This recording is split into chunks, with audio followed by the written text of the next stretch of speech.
So here we are, MacBook Air, M1 chip by Apple, just delivered. Do a quick unboxing. Alright, so here is gold version. Pretty nice, sleek. Pop this off. So, it's much lighter than my 16-inch. It's kind of cool looking. Nice shade to it. 2 Thunderbolt ports. And here is the charger. Here.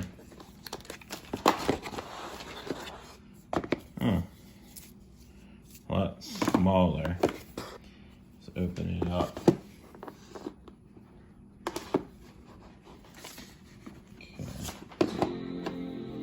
Pops right on. Hello everybody, Mike here, and I decided to sell my $2,000 16-inch MacBook Pro and buy a $1,000 entry-level MacBook Air with the Apple M1 chip. So, I did buy the Mac Mini, base level Mac Mini, and it's been running so good that I felt comfortable doing this, because the main reason I bought the bigger computer was it was supposed to kind of be my everyday computer and also editing, and then to be able to handle several Google Chrome tabs, be able to do a lot of tasks at once. So it's about 6 months old. It has an Intel processor, as you may know, and that's the same processor that's in a PC. And honestly, I'm an Apple guy simply because I feel PCs, Androids are garbage a lot of the time.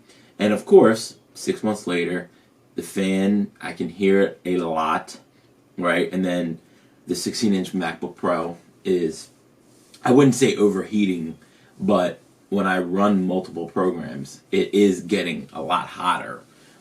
It hasn't really been affecting the performance that much, but I do get tired of listening to the fans all the time. And then if you feel it, it's overheating, right?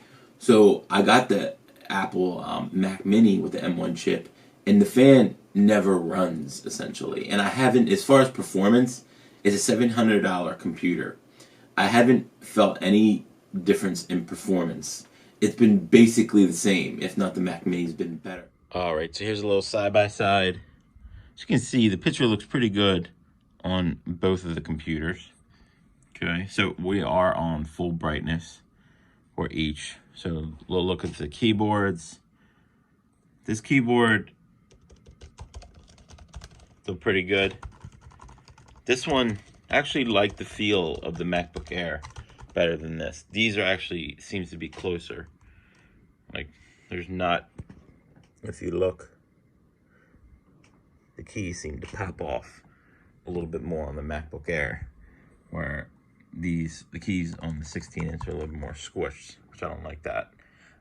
You do have the touch bar, but as I was saying, I don't really like that overall. It just seems to get in the way, but I do like Touch ID, but it does come with the MacBook Air, so that's good. So we're going to do some quick tests here, see some of the performance. All right, so I have this video. You can see how big the file is. I'm going to export it from Final Cut on the MacBook Air, right, in 4K.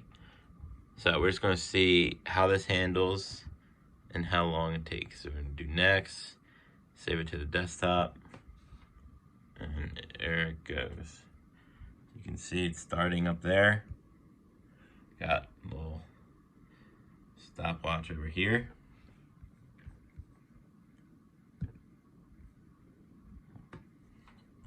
So we can go ahead and fast forward this a little bit, see how long it takes. So it just finished up, and it took less than 2 minutes for that 5-minute video in 4K. It's crazy. All right, so we have the same exact file. As you can see, it's the exact same size on the 16-inch MacBook. So we'll go ahead and test, see how long this takes to export. We got stopwatch going.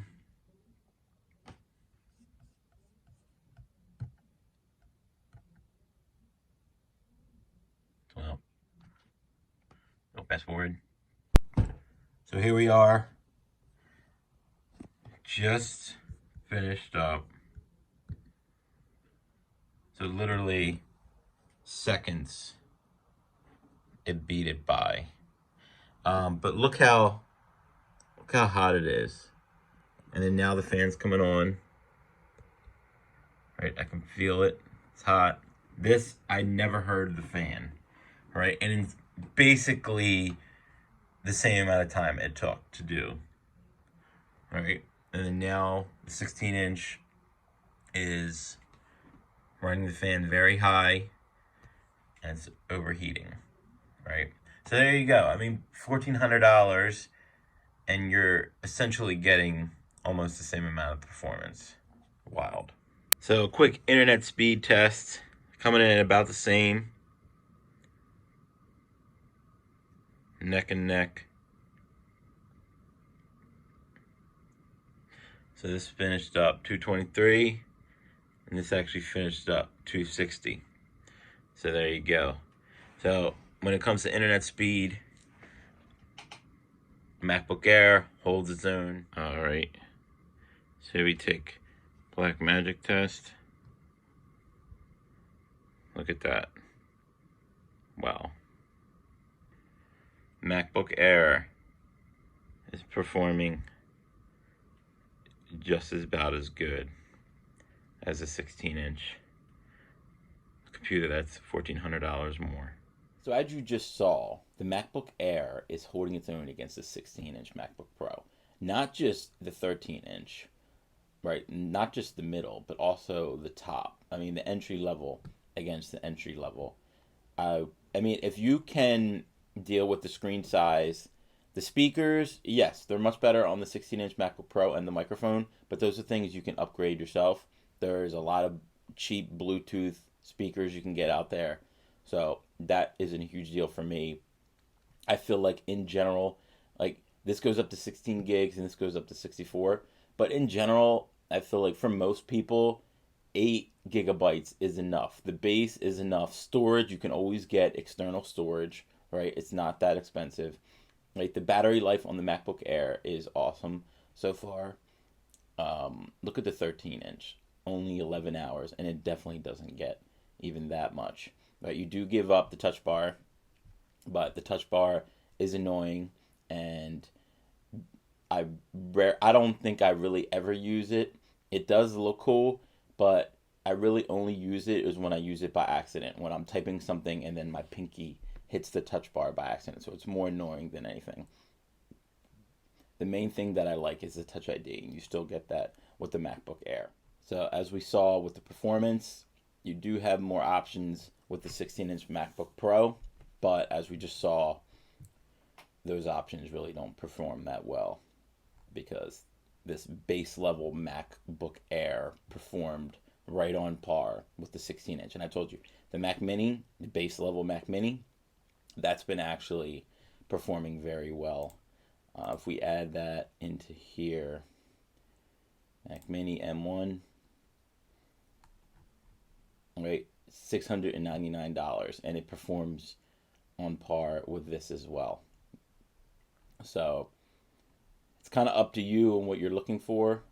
I mean, the display, yes, it's a little bit better on the 16-inch, but not that much better. The weight, that's something that's huge for me. This is 2.8 pounds. This is 4.3. So this thing is very heavy, especially when I put the hard case on it. It's very heavy. So this thing, it's a lot smaller and a lot lighter, so it's much more portable, which is kind of the main reason why you buy a laptop, is for the portability. The same camera you're getting in a $2,400 machine opposed to the $1,000 machine. So talked about the speaker. Yes, the speakers are much better in the 16-inch, but that's something you can fix easily. And touch bar. So we do get the Wi-Fi 6 with the MacBook Air, the base level MacBook Air and the Mac Mini, but we don't get that with the 16-inch MacBook Pro. So you do have the 4 Thunderbolt where you only get 2, but that's not a big deal because you can always buy an adapter, plug it in, right? You can do the same type of video calling, audio calling, Siri. In general, if you're looking for the best bang for your buck, I think you would go with the Mac Mini. But for most people, right, if screen size, I would say that's the main reason why you would get the 16-inch over this MacBook Air, right? And if that's the main reason, then are you comfortable with paying $1,400 more? Because in general, the performance, that should be the most important thing. It's right up there with the 16-inch base level MacBook Pro. So overall, I'm happy with my decision, and thanks, Apple. Keep up the good work. I want to say, if you got help from this video, found it useful, please consider liking and subscribing and hitting that bell just in case you want to see videos in the future.